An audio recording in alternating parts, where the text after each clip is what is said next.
It's Angela with the Mount Airy Public Library. We have storyteller Brack Llewellyn here, and we're going to get to enjoy the story. It's a Grimm Brothers story, but it's one lesser known. I had not knew about this until started reading through some of the book. And we have this book at the library, at the Mount Airy Public Library, called Tales from Grimm. And so that is our inspiration tonight for the story, The Shuttle, the Spindle, and the Needle. All right, without further waiting, here we go. It's Brack Llewellyn, The Spindle, the Shuttle, and the Needle. All right, everybody, gather round, gather round. Come on in close, make yourselves comfortable. Nice, cool place. Bring the grown-ups in, too. Let them hear this as well. As Angela said, this is one of the lesser-known Grimm tales. I'm going to keep the book handy because there's some rhymes in this, and I want to make sure I get them right. So I'm going to read those when we get to them. And it's a fairly simple tale, but it has great meanings. I need you to listen very carefully with both ears. Most importantly, what? Turn on the old imagination, wherever your button is. And you can make the pictures I send through the air as words turn into pictures in that wonderful mind of yours as well. Now, the shuttle, the spindle, and the needle. Three things you use when you're weaving cloth out of yarn or out of anything. And Angela's got some pictures of them back here. And they're small wooden instruments, and they figure very closely into this story, so you need to pay attention. There was a young girl who loved to spin, and she was very good at it. And she lived in a home that had belonged to her grandmother. Her grandmother had left her this house. And she was an orphan girl, and she spun cloth for a living. That's how she made what money that she had, but she was very, very poor. About this same time, there was a handsome young prince. Always usually a handsome young prince in some of these stories. And he was looking for a bride. Well, his mother and father, the king and queen, wanted him to marry someone very rich, of course, like he was. But he didn't really care for rich people. He preferred someone who was, well, as he put it, a girl who was the richest and the poorest person he could find at the same time. I'll explain that in just a few minutes. So he was traveling throughout the kingdom looking for the richest and the poorest girl to meet and maybe make into his princess. He came to the town where this orphan girl lived, and a family there had set him up with one of the richest girls in town. And she was quite beautiful, and she was elegantly dressed, but the prince cared not at all for her. She wasn't what he wanted. Yes, she was rich, and she was fine, but she also wasn't rich and poor at the same time. Eventually, he found his way to the orphan girl's house, and he peeked in through the window, and there she sat, weaving away with her shuttle, her spindle, and her needle. She glanced up and saw him through the window, and she blushed and smiled and looked down and went back to her work. She almost lost track of where she was. He was so handsome.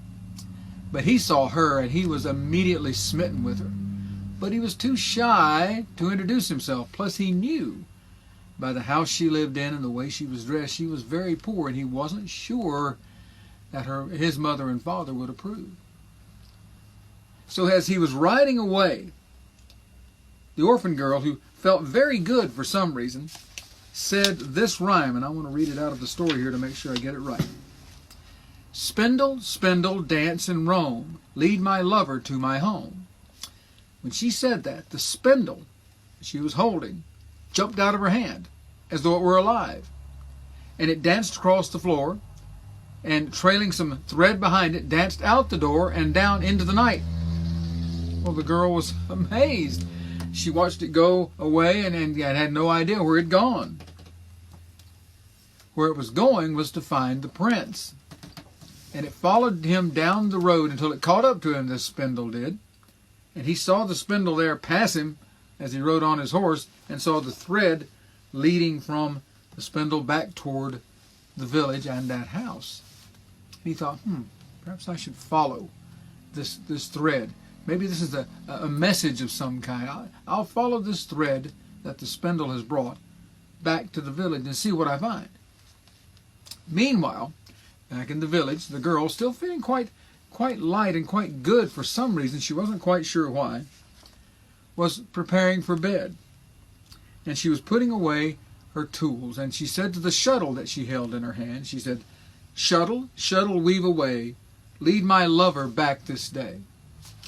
As soon as she said that, the shuttle leapt out of her hand as if it were alive, and it danced down to the front door of the house, and it began to spin a carpet all by itself, as if by magic. And this was no ordinary carpet. It was beautiful.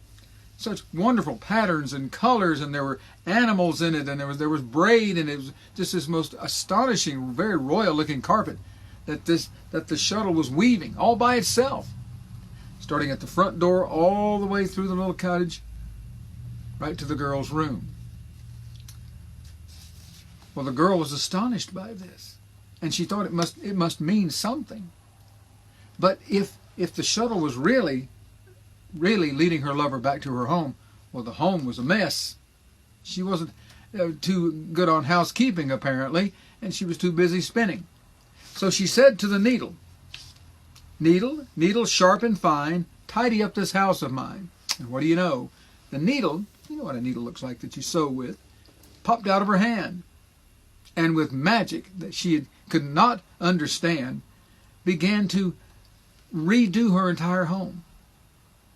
Suddenly there were elegant curtains on the windows, and other elegant rugs and elegant covers draping over the furniture, making it new and quite expensive. By the time the needle was done, it was hard to recognize the little cottage inside. And it was about that time that she heard a knock at her front door. Sound effects. She went to the door and opened it, and there stood the prince. And he stepped inside the cottage on this wonderful rug that the spindle had made. The shuttle, having done its job, and the spindle rested on either side of the door happily. And the needle, having redone the house fit for the prince, found its place in a little cushion, and watched as the orphan girl and the prince met and smiled and began to talk. And sure enough, the prince had fallen in love with her, and he took her to be his princess. And of course they lived a long and happy life together. Now you may wonder what happened to the shuttle, the spindle, and the needle. After all, they were the ones that were responsible for all this magic. Well, according to the story, they were not left behind.